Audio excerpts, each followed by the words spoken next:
Welcome back to Last Studio on the Boulevard.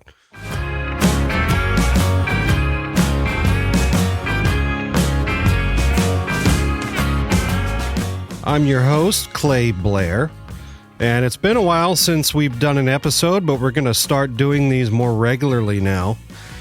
And today I've got a really fantastic surprise, one of my favorite people in the whole world, and turns out made some of my favorite records of all time, the wonderful Steve Lillywhite.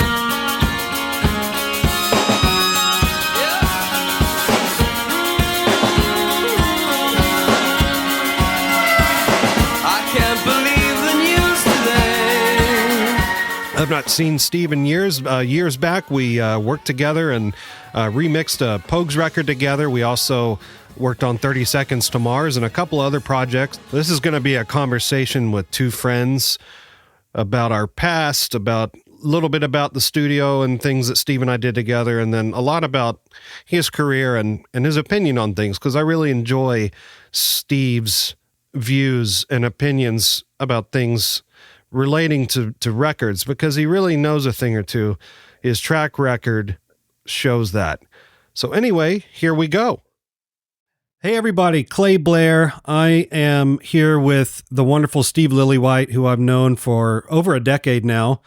He's in town visiting. I've not seen him in probably over a decade, and he offered to come by and see the studio since we rebuilt, and we're so happy to have him here. And I said, well, do you want to be on the podcast? And actually, no, he was the one that said, can I be on your podcast?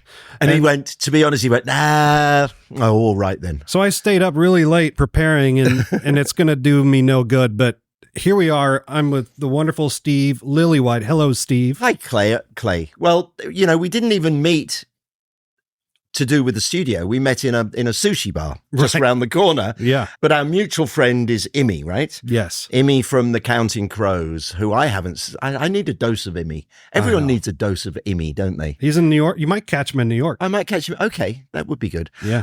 Here I am back at Boulevard, where I never really made any recordings, but I love Clay. He's a lovely, good studio guy. But I did do some mixing here with him on a Pogues album that I felt that when I did it, I made a big mistake, and that I mixed the vocal too quiet, because I didn't feel, the vocals were quite weak sounding, I thought, to my ears at the time. So I wanted to hide Shane MacGowan's voice. And in fact, what I should have done was to push them up louder. Because sometimes if something is a little on the weak side, if it's really at the front end of the mix, you can get away with how it sounds, because it's sort of meant to be like that, but if you hide it back a little bit, which I did, it doesn't help how it sounds. So myself and James Fernley, the wonderful accordion player, came and hung out in that room over there before the great fire of 2021, I think it was 2021. Yeah, I know. But James Fernley also was the translator, because I couldn't understand what Shane was saying, even with the vocal solo many times. First they look for bombs and guns, then they look for drugs. Start flashing up my ass, toast to his jokes. Say fucking that pace, so I headed for a smoke.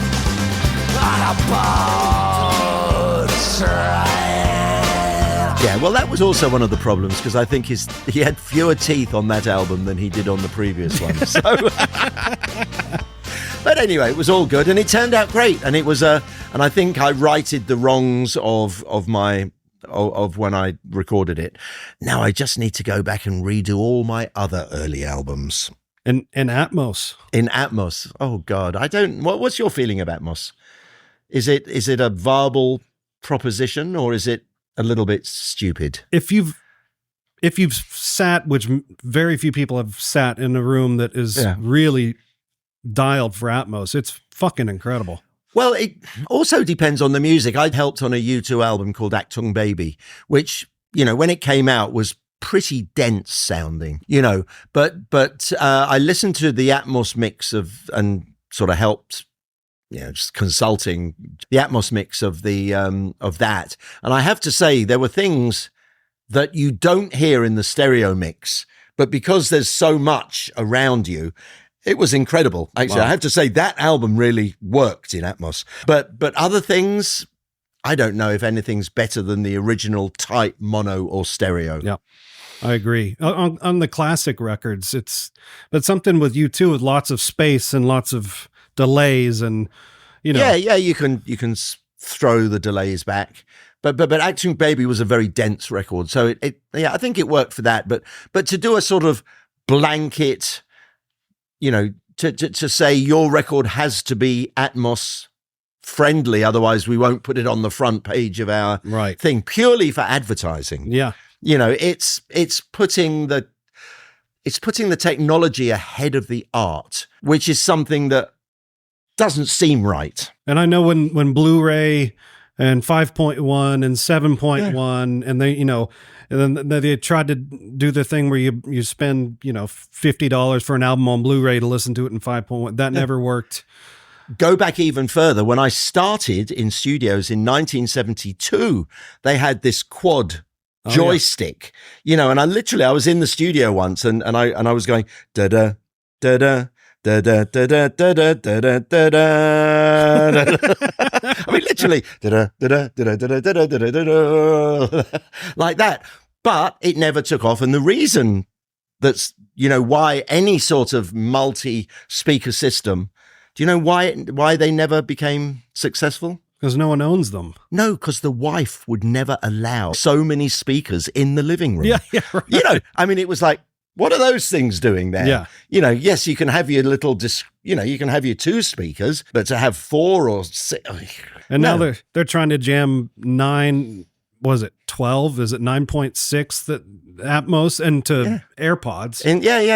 I And- mean, it's about compatible, but Right. So it sort of makes it, no one's ever going to hear it No. in the complete Atmos. We have a Sonos set up at the house, but that's a sound bar, a sub, and 2 little speakers in the back, and it's cool, but it's I think it seems like a way for the labels to have some sort of control for as long as they can until it ultimately runs out, because it feels like that's what's happening, unfortunately. Yeah. Yeah. With AI and intellectual property and melody and voice likeness and all these things that are happening. It's pretty amazing, though. It is. I mean, it's not quite as good, but literally what was it? Someone said, you can literally go in now and say, make a record in the style of Steve Lillywhite in the 80s. yeah. And something comes out, and you go, oh, that's not so bad. Right. Yeah. In about 30 seconds, It's incredible. and lyrics. You can go in and say, write a song about Steve's love for Susie because it's a problem and blah, blah, blah, Right. And it comes up with this, I remember, I mean, AI is a bit like this. When I was working with the Killers and Brandon Flowers always said to me, Steve, I'm great at 8 out of 10s. I can write 8 out of 10s almost every day. And it's true. He says, but a fucking 10 out of 10? Almost never. Almost never. Mr. Brightside was definitely a 10 out of 10. That song is brilliant. Yep. But that's sort of what AI does. AI can give you these 8 out of 10s, but in a world of 8 out of 10s, I don't know if that's good enough. Right. But eventually, because the Beatles never did an 8 out of 10. No. So, and that's the sort of, when AI gives you something that affects a 6-year-old and a 60-year-old, like the Beatles can do, Then it's because over. it still does. That's the amazing thing about those records, is that they truly are timeless. They are. And that's the thing too. Like, I've had conversations with, kids or young people, and Kids or young people, which one? Well, both. kids and young Kids people. and young people. Yeah. But people that are learning how to do this at home, like it's like part of outreach now for studios or people that are mixers, is like, don't do this. Here's the list of things not to do when you're recording at home, because you make my job so much harder. Right. But, just going through the minds of well, it doesn't matter if I just put 10 plugins on it, it's going to sound like that record I like. I'm like, no, not quite. No. And then the shelf life, you explain shelf life to somebody that has no concept of time, because we live in a world now where everything is immediate. It has to be yesterday, has to be right away.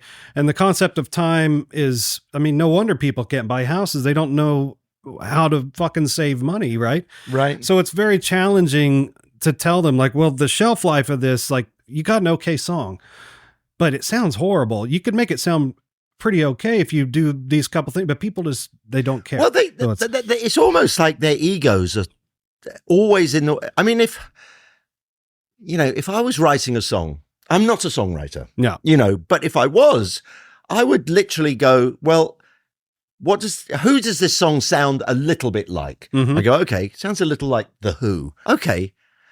Dig deep into my honest place. Is it as good as The Who? In all those boxes.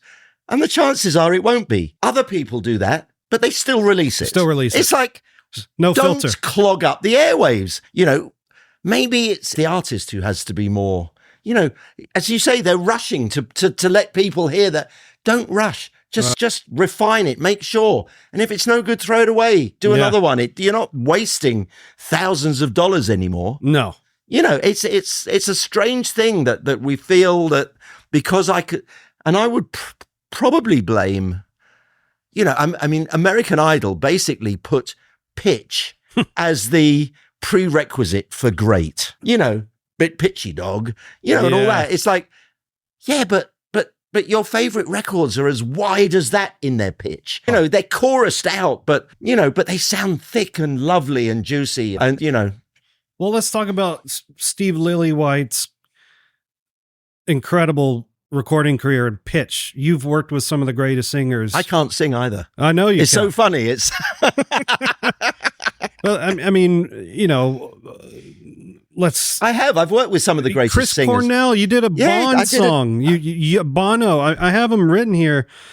Some of the greatest vocalists of our lifetime. Yeah. Peter Gabriel, Morrissey, David Byrne, Mick Jagger, Neil Finn, Adam Duritz, Brandon Flowers, Liam Gallagher. Yep. So all great singers. Dave Matthews is a good singer. Dave Matthews Bono is a great singer. And how important is pitch? When you're cutting vocals with these guys, are they really hard on themselves? Are they very confident? Are they more interested in doing it in a way in which they're comfortable? Or they're all different. I mean, I got Mick Jagger, 25 years into his career. So I knew that, one take for warm up, take two would be the one that was be most of it. Take three, you'd have a few little bits that you could drop into take two.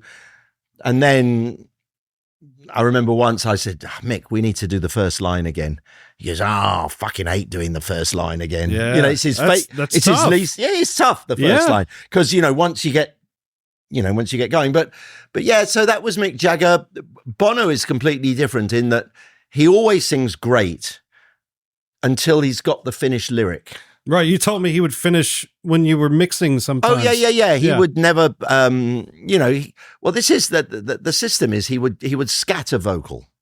And he's a great singer. He's a great singer when he's not, when he's 100% confident on the lyric but he never writes lyrics to sing. He sings lyrics to write, but that's, I mean, Bono and David Byrne and Dave Matthews are all the same in that respect. They sing phonetically and, like scrambled eggs. Like mumble. Yeah. Like when Paul sung Scrambled Eggs, that was a, place filler. But with them, they actually sing in this sort of scat voice and then go and try and make lyrics from it. Now, with David Byrne, it doesn't matter what words he sings because it's stop making sense. But with Bono, he has to believe in the meaning of the song, so he can sing a scat vocal that sounds fantastic, and you go, I can't quite understand what he's saying. The fact is, he's not saying anything. He's going rise as you can among the Django like that, But then he writes the lyrics. and he can't sing it as well. And the performance has to be better than the performance of the scat lyric. Right. Right. So, and then the band have to agree on the lyric as well. So it's this, just goes round and round, but eventually he gets there, but he just writes so many different reams and reams of lyrics, but he keeps them all on his iPad. And he'll, when he gets a good phrase or he overhears someone say something, it'll be like that. And he'll try to throw it into every song. He'll mix and match his lyrics for different songs. Yeah, but... And these guys, it doesn't matter if it's a $40,000 U47 or Bono, it's a SM58 into the console. The only thing that will get you fired from a U2 record probably is if you don't have 2 SM58s ready to go with limiters and sound and everything sitting there on the table for him to pick up. With the speakers going, no headphones. Well, you have to have them prepared. Even if it's a mixing session, you would be fired if you didn't have those. They always have to be there, set up, because he'll go, fantastic mix. I want to sing it again. That's so, I mean, it's frustrating because to he us. sings to the mix. It's frustrating to us. I can see how frustrating that is after you've done all this work, but at the same time, the way he gets there and the way his process works is incredible because he delivers. Yeah, in a way, not much more later on than early on. Early on, it was like we had to get it finished. So the first album was 6 weeks. Second album was 2 months. The third album was 3 months. The reason I got invited in to help work on the Joshua Tree, because I didn't do the fourth album, which was Unforgettable Fire. And then after that was the Joshua Tree. So they'd spent almost 18 months on the album. And apparently, story goes, Paul McGuinness, the manager, said, look, when you worked with Steve, you did albums really quickly. But now you're working with Brian Eno and Danny Lanois, you can't seem to finish it, and you need to finish it.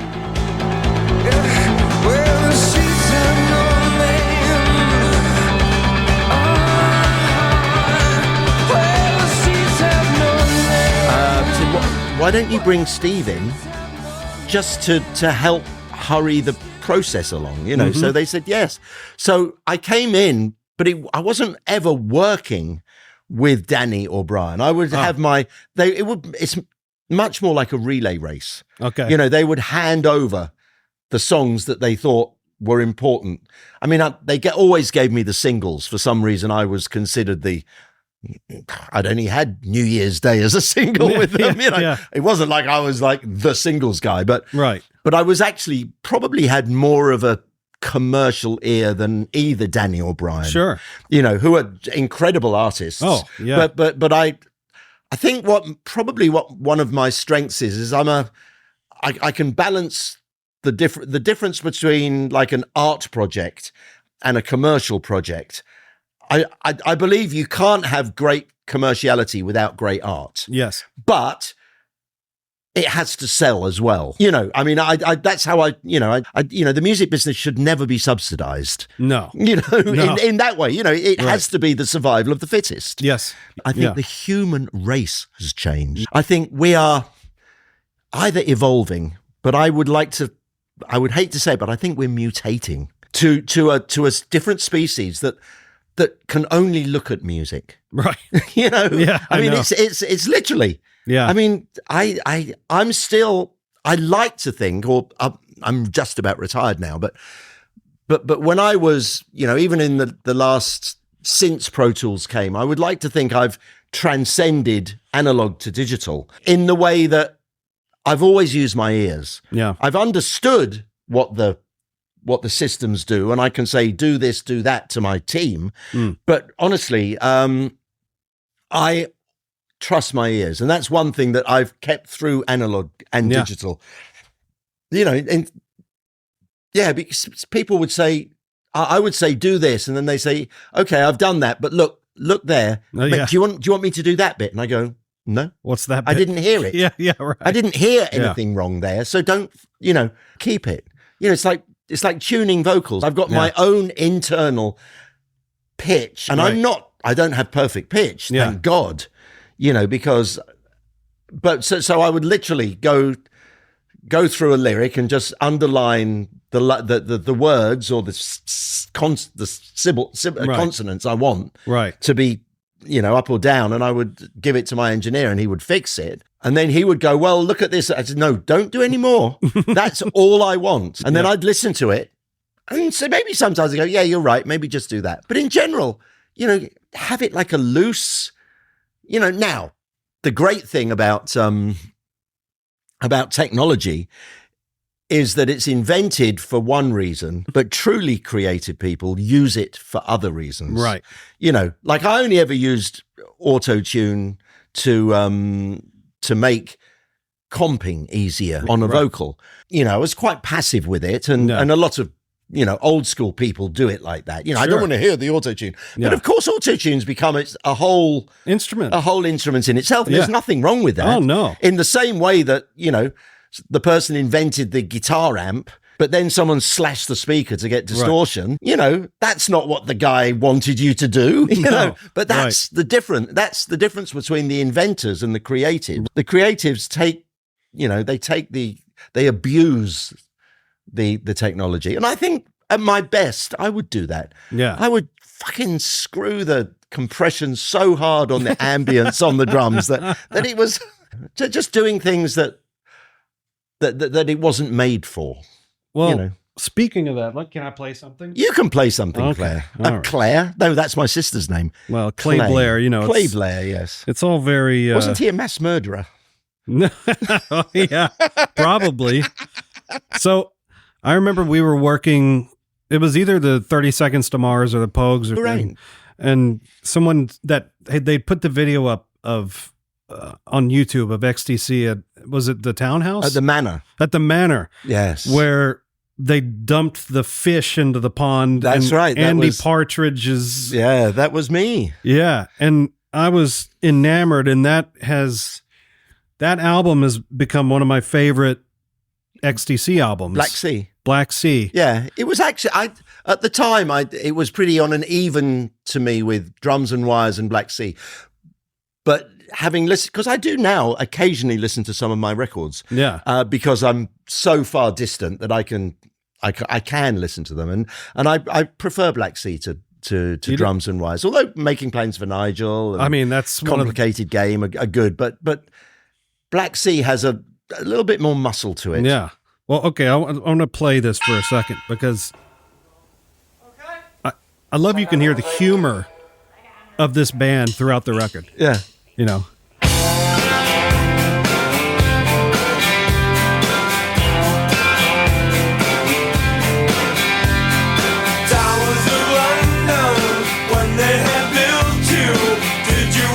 Is that an anvil?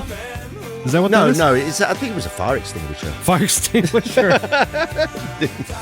But was it an anvil? Well, I don't know. We see it was dip.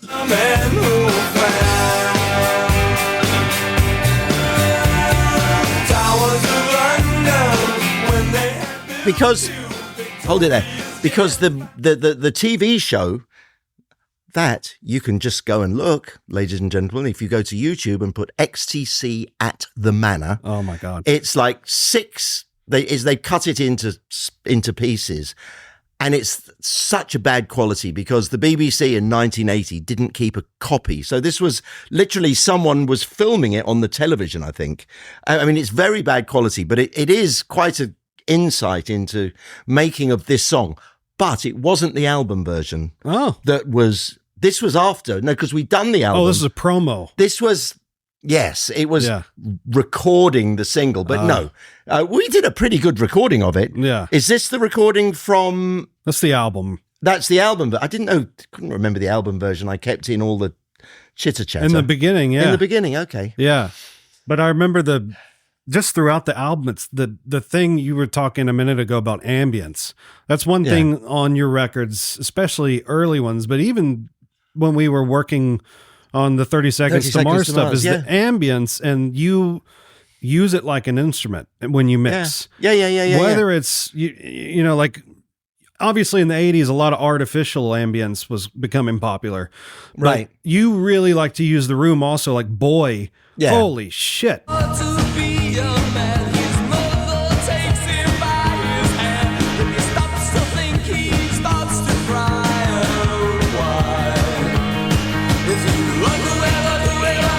That sounds like you're in the studio. Yeah, well, actually, it wasn't the studio, it was the reception. Because the studio was as dead as fuck.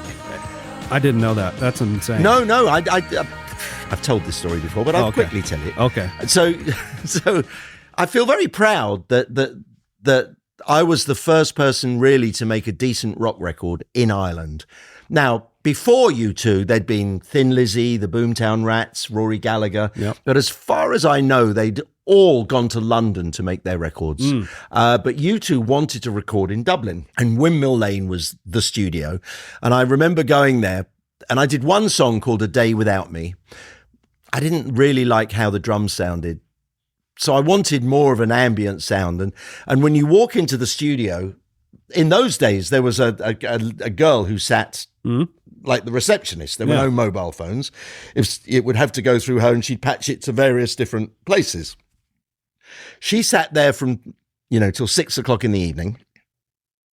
And I did my sort of clapping, right? And it was this nice area and nice and bright and live. And I said, oh, can we? And I said to the studio manager, can we record the drums here? And he went, but she's sitting there. I go, well, what time does she leave? He goes, well, she leaves at 6 o'clock. I said, okay, we'll do the drums after 6 o'clock. At which point, Larry, the drummer's dad, got pissed off because he had to be home because he was only 17. Oh my God. So I had that to deal with. But yeah, it was a hallway. It was the entrance, but it was a nice stone area, and not unlike the stone room. Well, that wasn't the stone room. That was the stone room at the townhouse. But the version that is on the YouTube was recorded at the Manor. The Manor. That was never released, but it still sounds pretty good. Yeah. That was Hugh Padgham. Hugh Padgham did the album version. He couldn't come to the Manor. He was busy. So it was another engineer I used who recorded that with me, called Richard Mannering. He did Talking Heads album with me. He was a good engineer. I've been lucky to work with some great engineers. But weirdly, they all sort of end up sounding like my records. They do. So it's... Well, you're always so involved in the mix process. Oh, I've never made an album where I haven't sat at the mixing desk next to the engineer with these 10 things. Yeah. Because these 10 things can just, a mouse is good, but that's like having one finger. Right. So tactile, even if I'm mixing on Pro Tools, I'll have a controller and do that. But then again, there's the art of pushing it into the mixing desk, which a controller won't do. No, that it's the way of playing against the compression that it's. And then you get the Steve Lillywhite dance if you're lucky, where you stand up. Yeah, a little bit of dad dancing. Love it. That's not too bad. I've been known to do that. So. A lot of these records that you really were known for very early on in your career were right at the 79, 80. I was very young. You were very young. I was 24. I was born in 55. So I was 65, 24. And 79. A lot of people don't know this, but the what's the Ultravox record? Wasn't Lanois it was Brian Eno. Brian Eno. Well, this is the story. The studio that I was a staff engineer, staff tape op, was the last studio in the world that had a separate machine room. Yeah. Right. So basically most studios have got a studio like here and a control room like there. What we had was a studio, a control room, and room B, where I sat. Yeah. Now, room B was an isolated room with a little window that I could just about see the control room. On the mixing desk was a swan neck microphone, and in room B was a little Auratone type speaker on the wall. So the engineer would go, play from the top. I would play from the top. Record. I'd record. Cue to press. Do you know what a cue to press was? Cue to press means a punch in. Yeah. But a cue to press means you have to go 10 seconds. Cue to press from 240, I would have to go to 230. At least they told you the number. Well, yeah, or the second verse. So I became and I would always be listening. Yeah. And I'd go, oh, maybe they want to do the second verse again. So at the end of the take, I would line it up just before the second verse while they were chatting. So when the engineer said, let's do it from the second verse again, I was really on it, because I'd sussed out that they want to do that again. Right. So I got quite fine-tuned into that sort of style. But in terms of what this was, I was never allowed in there. Wow. Because if I was in there, there was no one pressing the buttons. Right. So it was, so I would occasionally get a roadie who would come in and smoke a joint with me but it was lonely. It was very lonely. So my boss, who was a wonderful man, Tom Stevenson, he would allow us on weekends, if the studio was empty, to bring in our own project. Cool. And I brought in this band, Ultravox, which you may know, you watchers, Ultravox with a singer called Midge Ewer. This was an earlier version of Ultravox who had a singer called John Fox. It was I much prefer, not the fact that I produced 2 albums with them, but I do prefer them because it was less sort of shiny pop and it was like a punky Roxy music. Yeah. And that was when so I did the demos. God, this is like 15 minutes ago you asked me this question. No. So I did the demos with Ultravox and they got a record deal with Island Records and they wanted me to work on the album with them. But Island Records said, well, you need someone else, a grown-up. And they said, well, we're big Roxy Music fans. Can we get Brian Eno? And because Roxy Music were on Island Records, it was a good connection. So the first time I met Brian Eno was on the first Ultravox album. And Brian is fantastic. He's really, really lovely man and so talented. But he doesn't do the nuts and bolts of a record. Right. He'll come in and be Brian Eno, then he'll go out and come back 3 days later and go, okay, play me what you've got. Yeah. Or he'll do his thing, But he was great. And so I learned a bit from him on the first Ultravox album, but that was my first production credit. When's the first time you sat behind a desk and used 10 fingers and said, I don't ever want to do the other thing again. I want to do this. You know what? I went from, I love doing that. Yeah. I mean, balancing. Doing that is not something that I really care about that much. Right. I mean, the EQ, the microphones, the getting the original sound, as long as I know that I've got my ambience that I can push up and work and you, like, when you record, you would use room mics, right? You loved that? Or always use room mics. And sometimes if I felt like it was the right thing to do, and if I couldn't get the sound I had in my head with cymbals, I would get the drummer to play his part without cymbals, and then I would overdub the cymbals after, because the drum sounded great from distance. Yeah. Whereas the cymbals from distance sounded too loud. Right. And too shushy. So I'd mic the cymbals up close, but the snare drum and the tom-tom, and sometimes different, I would do the tom-toms separately. Right. With Big Country, I would do every fucking drum separately, even though the record sounds like Big Country, like a live band, but every drum was done separately. So it was... I mean, whatever I felt the project needed to be good was how I did it. But I always loved the drummer, because I always got on great with the drummer, because it was, it was the one thing that you could really work on to get a special sound. Yeah. When the lexicons started to show up and the AMS, I never did that. I never put reverb on drums. You didn't? No, it was just the room. Yeah. I mean, occasionally I would put some reverb. Oh, I say reverb, EMT plate. Yeah. I'm a big fan of the old EMT plate. Yep. With a little tape delay before, like that. And I put a little bit of that on the cymbals. Yeah. Or on the overheads if it was just but I would never put like an so even though so many of my records have gotten yeah. like that, that's not a reverb.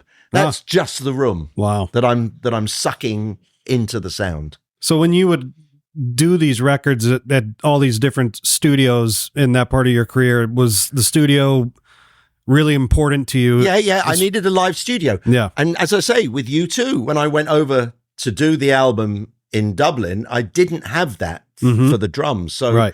I mean, it was a big, because the drummer couldn't even see the rest of the band. Oh, right. He was, because that was a live and there was record. no click track. So they would do their performance through the headphones. The good thing is that Edge was, early on using his delay. Yeah. So that was like a very loose click track for the band. But the first 2 albums, I never did click tracks with them. And then I remember the first time on Sunday Bloody Sunday. Yeah. I said to Larry, we came into the studio, and I said, I've got this new thing that I've been doing. Do you want to try it? And he goes, what's that? I said, it's called a click track. And he goes, what's... I said, look, you're in your headphones, you're going to hear this tick, tick, tick, tick, tick, tick, tick, tick.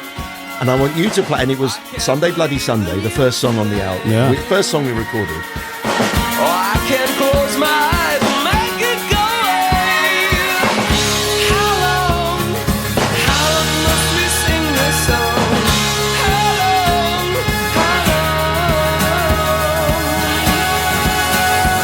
long? And I said, when you hear that tick, I want you to do your dun dun dun dun dun dun like that. And I said, if ever you hear a flam, if ever you hear the click, you're out of time. Right. Because the idea is you're hitting on that beat almost every time. So you shouldn't really even be able to hear it. You should feel it and be one with it. And literally I spent half a day with him just running the click and him playing.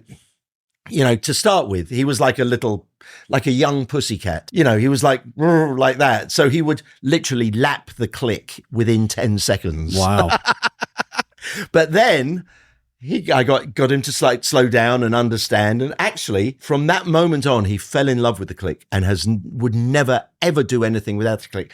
Wow. Even to the point when they're live and they do anything from the first 2 albums, he would have to have a click. And it's funny, because I've got this love-hate relationship with click tracks. In a way, I think truly, truly great records, you just keep playing it until you've got this magical take that lives and breathes, and it's all things to all men,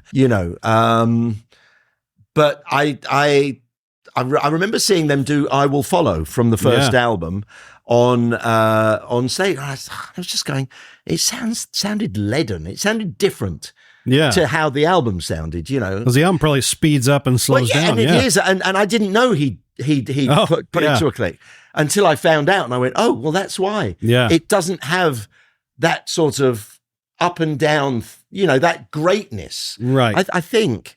Well, that's so crazy because Sunday Bloody Sunday, I never would have ever thought that was to a click because it has so much movement. It was probably not that good. I mean, it was the first time he ever played to a click. Right. I mean, I would do so many punch-ins on the drums, you know, and... what was that studio? That was the same studio. The first 3 albums we used... In the... No. Yeah. Because they didn't know the songs at that point. Yeah. The first album, they knew the songs pretty well, so they could play them. Yeah. But, we were always playing catch-up from the second album onwards. Yeah. Yeah, even playing a little bit of catch-up on the first album, because he hadn't finished all the lyrics, even for the first album. Wow. He would, sing the same verse 2 times, so he would have to write a second verse, Yeah. He never got round to it. Right. But yeah, it's all good fun, Clay. Okay, tell me about this song. I'm not going to tell you what it is. Don't tell me. All right. Will I Twitch? Oh, come on. I love this song.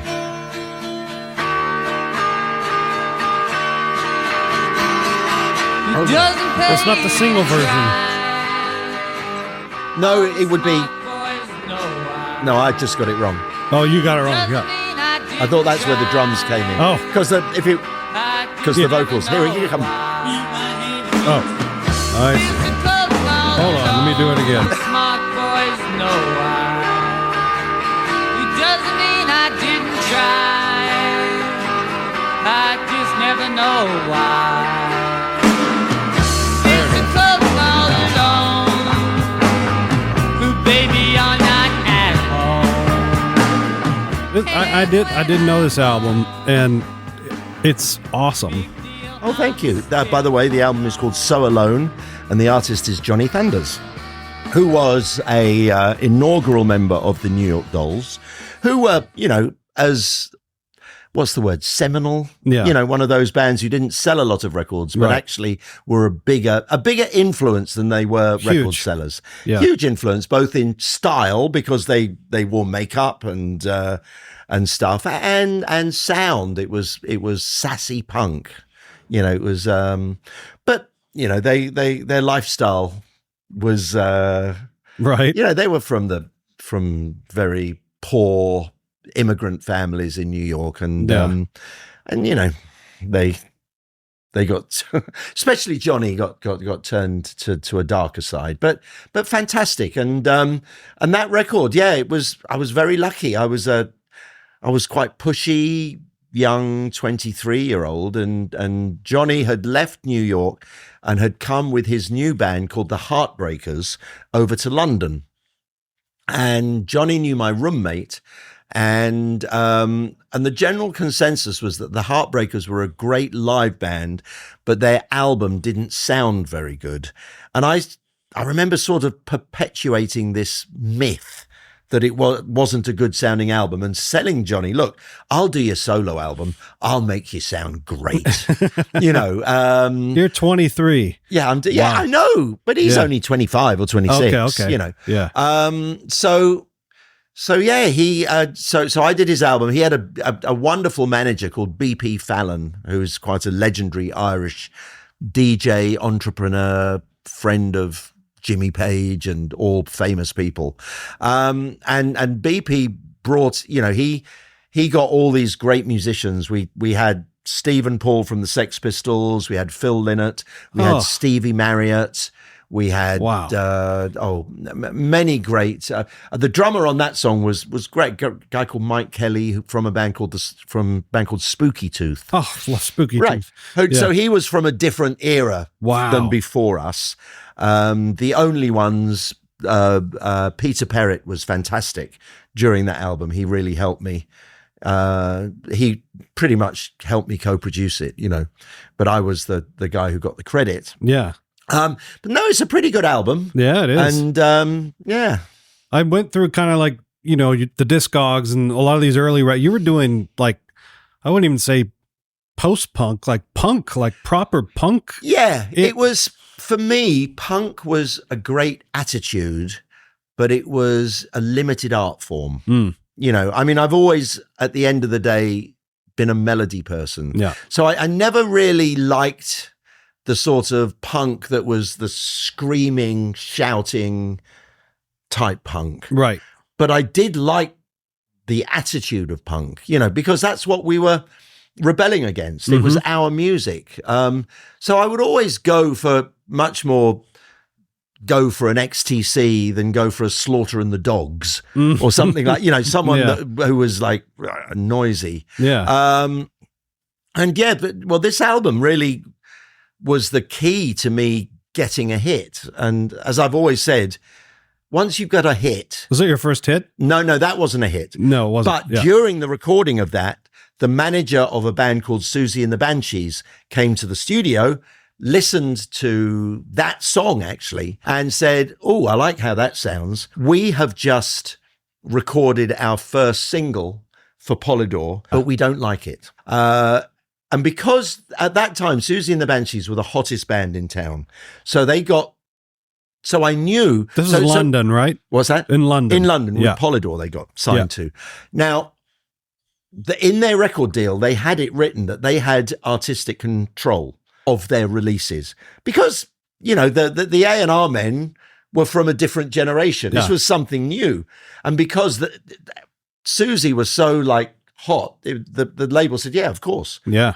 Wow. So they done a version of Hong Kong Garden with an unnamed American producer. I've never ever heard it. I don't think anyone ever did. But the band decided they didn't like it. Now, I knew that if I did a version of the song that the band liked and therefore was released and therefore would be a hit because there was so much groundswell with Susie and the Banshees, I thought, I'll have a hit probably. So we went in the studio and we made a record we all liked. But I had to make sure, and that's always been in the back of my head. It's not my record. Yeah. It's the artist's record. Right. And, if I do something and they say they don't like it, then I've got no ego about it. But I'll lead and I'll move it forwards. And in those days, new bands didn't know recording studios. Right. So there was never a question of them saying, I don't like how it sounds, because they had no idea how it could sound. Right. So it was my job to make it sound how I wanted to, really. Right. But luckily our tastes were pretty similar. And so I did Hong Kong Garden with Susie and the Banshees, and that became a hit. And now for me, having a hit, it was just this amazing thing. It didn't give me an ego. Yeah. What it did was made me think, fuck, I've got a hit. I can work with whoever I want. And it was literally that as a fan. It was like, It wasn't, I've had a hit, I can make anyone a hit. It wasn't like that. It was like, and as long as I keep my standards high, I'll keep having hits. Because I don't want, I've got no ego. I have no ego where I think, oh, I'll work with that. I can make your shitty band good. Mm-hmm. What's the point?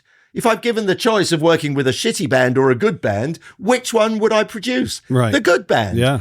How much work would I have to do? Less. Yeah. Fantastic. And how do I get that band against that band is having had a hit. So I had a hit. So that was my thinking. It was easy. I've had a hit, so I can choose that band. Fucking let someone else do that band. Someone who's got I don't care. And I've always wanted to work with the best because I know that I can do a good job with the best. It doesn't mean I'm no good. It means that I've earned the trust of the best. Sure. And that's how I feel. That's fantastic. And it's a slippery slope if you start. I mean, occasionally in my career, I've done a record for the wrong reasons, and the wrong reasons is for money. Sure. And I've always fallen down. There are some producers who look at it as a job. Right. And if you look at it as a job, then you can do a good job. I don't ever see it as a job. It's a vocation. Yeah. And a vocation is something that you have to, have the sense of innocence that you had on your first record somehow. Or at least 80%, after 40 years, was I as innocent on my 40th year album than my first? No, I wasn't.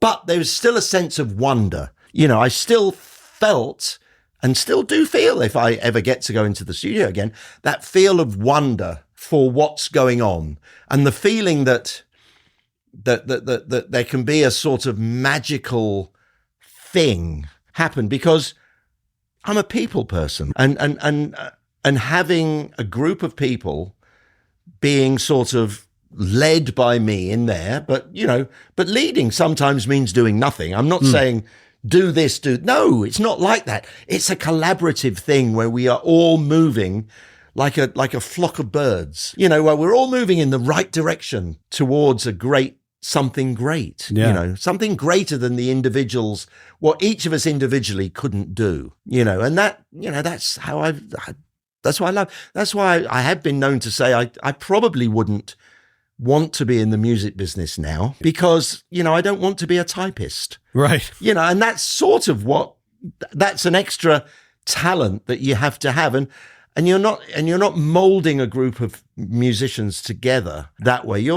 It's a different job, and it's still a great job, but I'm not sure. I think I'd probably move into hospitality or something like that. That's why, because I'm a people person. Right.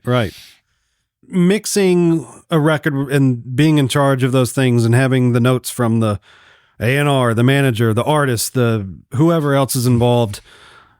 Hardly in 1977 compared to now, how's that changed? There's no manager. My two favorite managers I've ever worked with have never stepped foot in the studio to give an opinion. One is Paul McGuinness from U2, and one is Corin Capshaw from Dave Matthews Band, and now Fish. I mean, basically, their premise was, we're the manager. We believe in you. You're the artist. My job is not to critique you. If I did that, I might not like it. And if I don't like it, why should I'm not the best manager for you. But I believe in you as artists. I've got no history of being creative. My job is to deal with the record company and get the best for you. So, I mean, I've literally have worked with a band where the manager, every single session was sat in the green room. Oh, you know, the door was open, and it was just weird. I mean, I would never say don't. Yeah, but I can't. But it's they were a big band as well. It was yeah. So and A&R men, I've never really had much input from A&R men. Yeah, I've given them the album, and that's it. Yep. And when it comes to the artists, we were talking about how primitive recording was in 1977 for the artist, and now it's so accessible. Can you imagine mixing that volume of work in 2025 that you did in 78? No, because we have more choices, But again, I mean, I still think analog. I think when I'm in the studio, I every time something is overdubbed, you're mixing it. Literally, you're mixing it into the sound that's there, and you literally have to think, does that make it better or worse? If it makes it worse, why does it make it worse? Mm-hmm. Is it because it shouldn't be there, or is it because it is wrong? And then you have to work out, well, maybe try a different thing, and so we'll keep trying to add on. So, because again, a mate of mine said, Steve, seems to me that as you make a record, the amount of choices you have to make become less and less and less and less and less until you've got the album. Yeah. And, you go back to the Beatles again.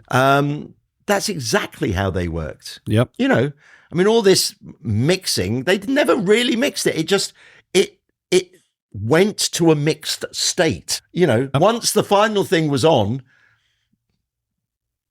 it's mixed. Right. Maybe a little bit of this and a little bit of that, but it's it wasn't deconstruct it for the mix. Now, using the mixing desk as a tool, I've done that, with Peter Gabriel in 1980. We did an incredible, there's a song called No Self-Control that starts out with marimbas and vocal. And then we literally brought in things as this was great because it was edited on half inch. So I would sit and balance up the front, and I'd get the beginning right with the vocal.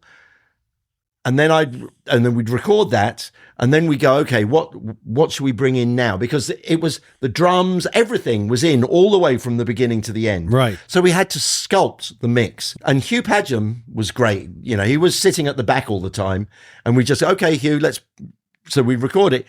He'd put the headphones on and edit it, and he'd go like that and say, okay, we're ready for the next bit now. We never listened back from beginning to end. Wow. Until probably 6 hours later, when we'd finished the mix, and we were so confident that it was going to be good, we did invite people in from outside. Come and listen to this. We think we've done something amazing. And we did, and it really was amazing. The only thing was the volume got so loud. No. You start at, you set the volume at like there. Yeah. And then you play it back, but it just got so loud that in fact, when it came to mastering, we had to sort of ease it back.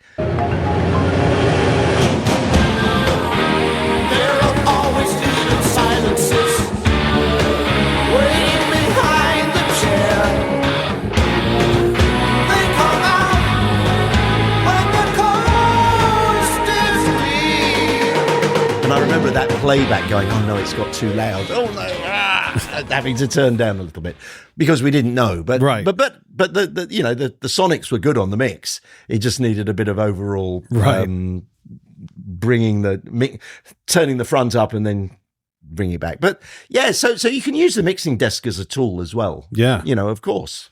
Well, how did that come about? How did that Peter Gabriel record come to you?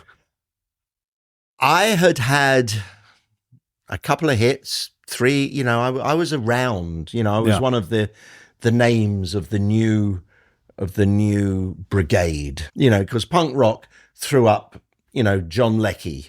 Chris Thomas came from before. Because he'd done Pink Floyd and stuff like that. But John Leckie, me, a handful of young kids really who were making these new records and being on the scene, so I'd done I might have done the first U2, maybe. I'd done XTC, I'd done the Members, I'd done Susie and the Banshees, I'd done Johnny Thunders, and I got a call from Peter Gabriel's manager, and she said, Gail Coulson, her name was, and she said, Steve, Peter Gabriel would be interested in you working with him. And I went, this is a joke. I mean, because Peter Gabriel had been in Genesis, of course, and was not part of what I did. Yeah. But as I say, I never thought of what I did, like punk rock, as being anything but an attitude. And Peter had that attitude in spades. Because he said, I don't want it to be like normal. Look what he used to wear on stage. Yeah, exactly. So, and he was like that on his records. He didn't want it to sound like other people's records. Right. So, even though, I listen back to that album now and it's one of the darkest records, but it's great. It's great. Yeah. The making of it was so joyful. Oh, that's it was so like cool. it was like a kids' youth club. I mean, we were playing ping pong all the time. We were like kids in a playpen. I mean, it really was. I mean, we would do. There was this because he was signed to Atlantic in America. Yeah, by a guy called John Kolodner, who was a very famous A&R man, and but he really got up our noses because his idea was that the best record in the world was the one that sold the most records. Sure. And we didn't agree with that. So American. So, well, in a way, yeah. But he came from, he would come from California to check up on how we were doing in the recording. Now, we knew when he was arriving, what time he was arriving. So we would turn the air conditioning in the control room to freezing. Right. But we wouldn't let on that we thought it was cold. Right. We'd put on an extra jacket, but it was really cold. So whenever he came in and we played him some songs, we could see that he was like that. But of course he couldn't say, because he was the visitor, so he couldn't say, make it warmer, right. Because he was a very, polite man, Wow. But he was definitely, we did it so that he wouldn't stay very long. Yeah. And it worked. But he decided to drop Peter for that album. Really? Yeah, he didn't see it. He didn't, Wow. Because it was different and he couldn't understand. So then it was picked up by Mercury Records in America, which at the time was, I think, along with RCA, was the worst record label you could sign to. It had no hits. It was living on sort of old soul hits, catalog stuff. Yeah. Mercury Records had nothing. And it did pretty well on Mercury. But good on John Kolodner, had no... He re-signed Peter after that album for his next album. Wow. Yeah, so it was all right. But I know, we were just like young kids on that album. It was great. Wow. Where was the studio? We recorded some at the Townhouse because this was when the Phil Collins drum sound was sort of instigated, really. It was played on Peter's album, and then Phil just went, I love that. The ball and the biscuit mic or whatever it is that up in the ceiling. The talkback. Yeah. Every time you press the talkback and he hit the drum, it sounded brilliant. So Hugh wired that into the tape machine, and of course Peter didn't want cymbals, which was something that just made me happy because I'd been like doing ambience, but whenever I did ambience before, the cymbals were too loud, so I'd get them to do. But to have the song in its conception without cymbals was fantastic. Yeah. You know, so that's how we worked. It was fantastic, really. It's But very different to my other albums, because we do like 2 weeks recording, then have 2 months, then have a month off. And during that month, I'd go off and do a Psychedelic Furs album, you know, or something like that, because Peter was slow in his lyric writing. So it was over a period of about 5 or 6 months, that album. Not recording all the time, but, you know. Here and there. Here and there, on and off, yeah. And I know you told me once that you're a big Smiths Morrissey fan, and you ended up mixing Ask. A three-letter word. Three-letter word, Three-letter word, just not exactly the right one. And this was many years before you worked with Morrissey solo. Well, yeah, it was. I knew Johnny Marr before Morrissey, not necessarily because of me, but because of Kirsty, my wife. He was a big fan of Kirsty. And you made Kirsty's records too, right? Yeah, I made her records. Yeah. A couple of albums when I was with her. But there was a bit of a period of time when we had the kids and she didn't work. But yeah, I was very proud of one album I did with her called Kite, which is you should listen to it if you very good record. And great lyrics, fantastic artist. And Johnny, you know, Johnny's not stupid. If Johnny Marr's a fan of you, whoever Johnny Marr is a fan of, it's worth checking out. Sure. You know what I mean? Absolutely. Because he has great taste. So it was with Johnny Marr that I first got together, and actually I remember a crazy night when Keith Richards and Johnny Marr came to my house. Oh my God. And they were jamming, and Keith and Kirsty were singing, and I was recording it from about 1 a.m. till 6 a.m, and I don't have those tapes. Oh my God. But funnily enough, I mean, the songs that I mean, Keith didn't really know who Johnny was. Yeah. You know, he was just this young kid from this band. Oh, right. You know, and Johnny wasn't going to say, listen to me, you know, I mean, it's like, I want the knowledge. Right. So it was mainly the songs they were singing were Everly Brothers songs, you know, and then I would say, Johnny, let's do one of yours. And he would start playing a Smith song. Now, if you've ever listened to a Smith song decomposed, just the guitar and not the singing, it's really difficult to know what the song is, because that's what makes the Smiths so brilliant, is that you've got this incredibly intricate guitar playing and a melody that really bears no resemblance. Right. Because Morrissey doesn't think musically and Johnny only thinks musically. You know, so as a songwriting duo, they are just so unique, you know. And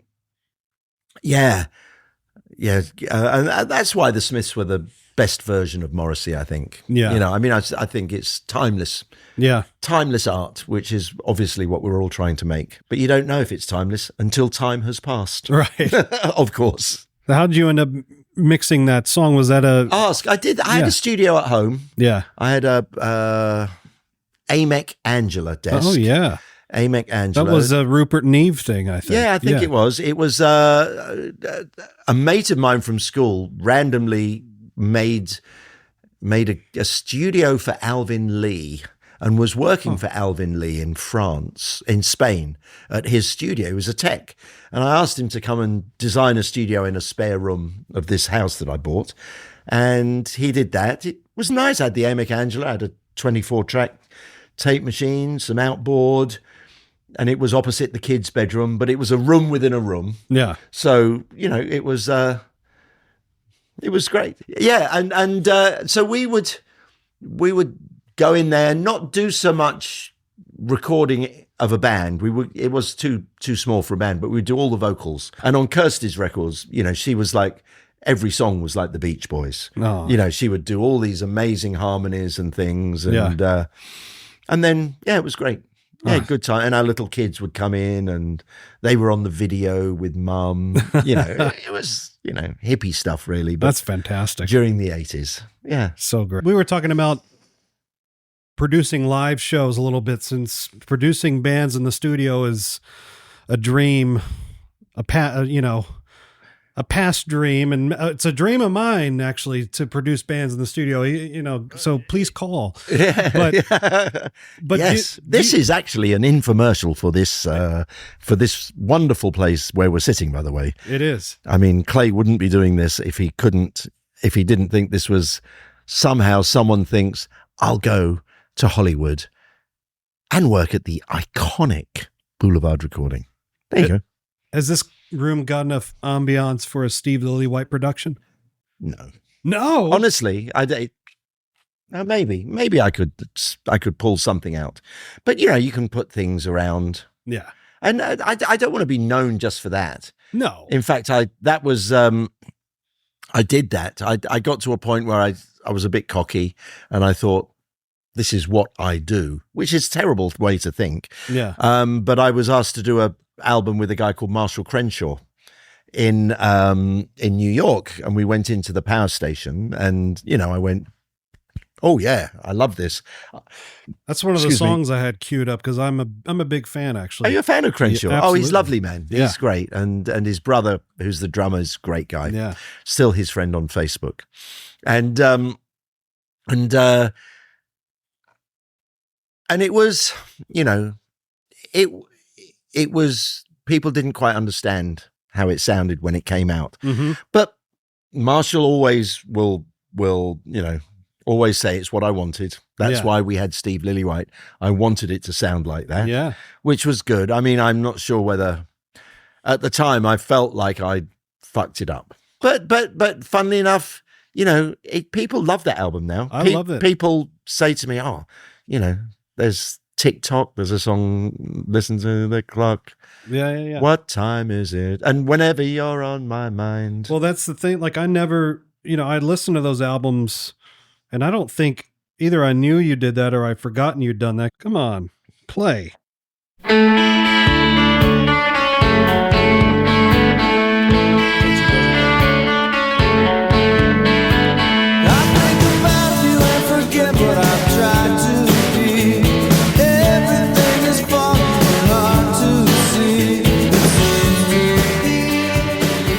My favorite bit on this, leave it going.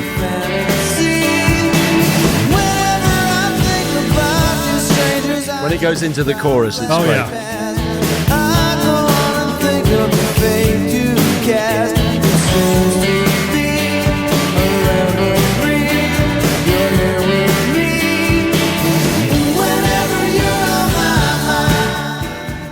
So good. It's great, right?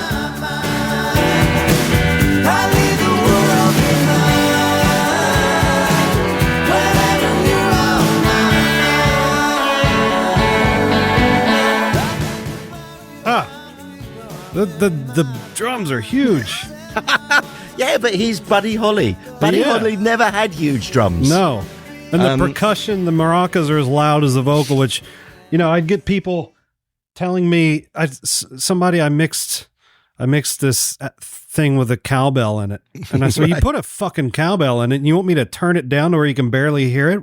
What's the point of putting a cowbell in there? Yeah. Because on the records where the cowbell originated, they had to do the percussion with the vocal overdub. Yeah. So it was right there with the vocal, and that's how we evolved to hearing percussion. Oh, is that right? Yeah.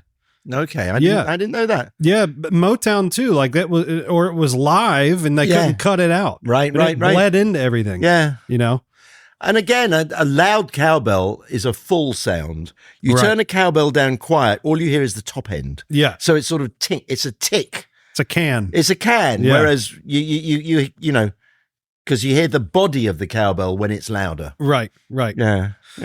But I love that record. I actually saw Marshall in the spring. He played here. He was fantastic. Oh, fantastic. Oh, great. No, it's lovely, man. Yeah.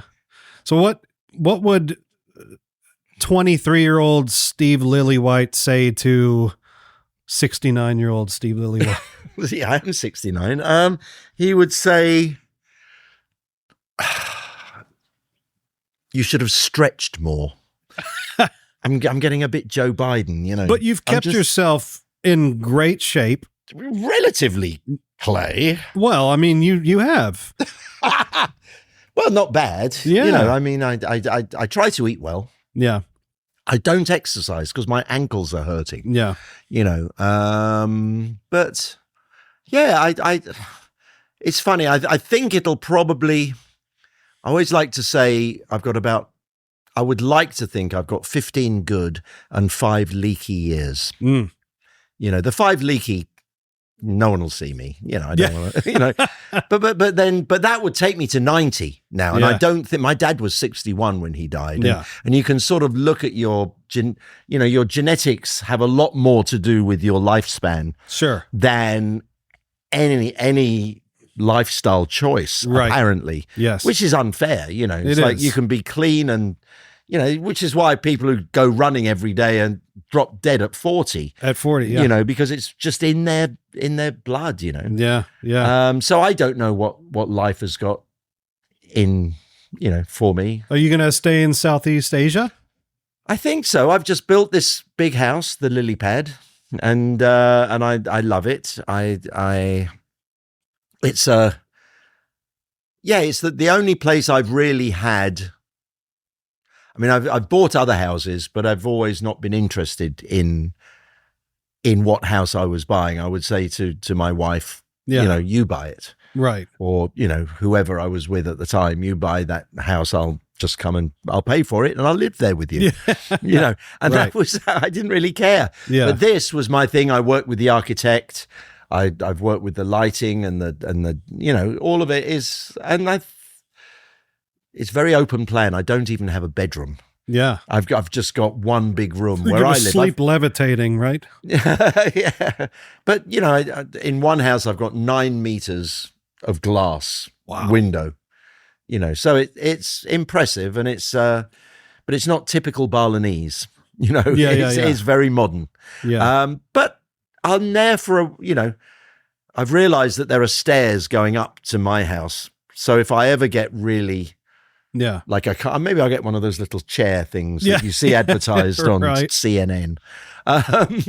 But yeah, I'm there for the foreseeable. What's something you can't live without there? Football. Football. Yeah, soccer. Yeah. I mean, I've got a box where I can watch whatever I need to watch where I am. That's great. And you know, I'm still very British and stuff. What do you miss food-wise that you can't get there? Oh, I mean, there's great food in Bali because there's a lot of expats have moved there. Oh, wow. And they've opened From England and the US as well? everywhere. You know, Everywhere. like there's some great bakeries. Oh, You know, so I can get as good sourdough there, probably better than I can get in LA. probably. Yeah, you Yeah. know, sour bread is not an LA. Maybe it's the weather that you know you don't get. It's not like the East Coast. Yeah. The East Coast is better probably for bread. Yeah. But and it's but you know I get sushi flown in. It's flown in from Japan twice Wow. a week to my local sushi place. So you know I have a good life there. That's fantastic. Yeah. What's if somebody in the past that you'd worked with, Dave Matthews Band, YouTube, I mean, I wish I could say XTC, but I don't think Andy will ever do it again. But No. what if they came to you tomorrow and said, Steve, Steve, we want to go into a studio and make a record like we used to? I'm not sure. It would depend who the artist is. In general, going back to the old team, it doesn't work. Yeah. I don't think so. I don't know. I still get, I got called from U2 to go and help work on their shows at the Sphere. You're right. In Las Vegas. And while we were there rehearsing, it was, Bono probably said, we've got a new song. Don't like how it's sounding. We want to record it as the band. So on a weekend during rehearsals, we flew to LA, went to Sound City, Right. and set up the band and recorded this song called Atomic City, like a live version of the band playing it, like in the early days. And it's a pretty good version. It's Cool. a pretty good song. Yeah. And that was sort of weird for me. You know, I've done mixing and been involved in that sort of thing, but like going in and setting up drum mics, you know, it was like, really? God, I didn't think I was ever going to do this again. But it was good fun. It was amazing working at the Sphere. It is one of the 9 wonders of the wonders of the world. No, it really is. It's quite incredible. I'd love to go and see Fish or the Dead. Yeah. Even the Eagles there is just going to be a wonderful thing. Well, Fish, we didn't talk about it much. Oh, we did. I did a couple of albums with Fish. Yeah. And I listened to Billy Breathes yesterday. It's a great album. Billy Breathes is a pretty good album. It is. It's a complete album. It is. From beginning to end. Yeah. I'm pretty. Were you going to play some? I'll play one more before we close out, just because I discovered this. You know, I mean, I had listened to the album, but I didn't listen to it thinking that you had done it at the time. But they're not really known for their albums. They're known for their live shows. Fish. Yeah. This is probably their, it's their recorded album peak. And this was this in Bearsville? Yeah, we recorded at Bearsville in the barn. Barn. Not even in the main studio. Wow. But there's some great playing on it. I mean, they're just great musicians. They are. I mean, this is...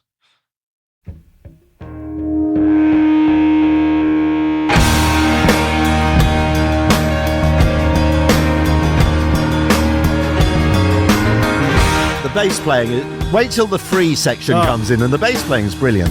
Unreal. I'm floating in the blimp a lot. I feel the feeling I forgot. We're swimming weightless in the womb. We're bouncing gently round the room. In a minute I'll be free, and you'll be splashing in the sea.